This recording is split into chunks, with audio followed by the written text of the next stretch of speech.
ನಿನ್ನನ್ನು ಆಶೀರ್ವದಿಸುವೆನು, ನಿನ್ನನ್ನು ಹೆಚ್ಚಿಸುವೆನು.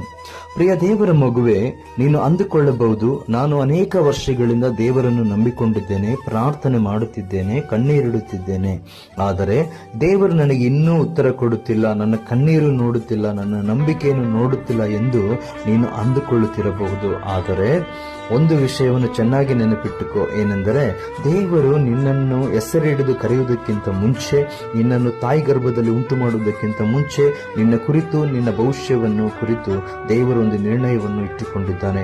ಹೇಗೆಂದರೆ, ನಾವು ಸತ್ಯವೇದದಲ್ಲಿ ಆದಾಮ ಅವರನ್ನು ಸೃಷ್ಟಿಸುವುದಕ್ಕಿಂತ ಮುಂಚೆಯೇ ಅವರಿಗೆ ಬೇಕಾದ ಆಶೀರ್ವಾದವನ್ನು ಆಲೋಚಿಸಿ ಅವರನ್ನು ಉಂಟು ಮಾಡಿದನು ಎಂಬುದಾಗಿ ನಾವು ನೋಡಬಹುದು.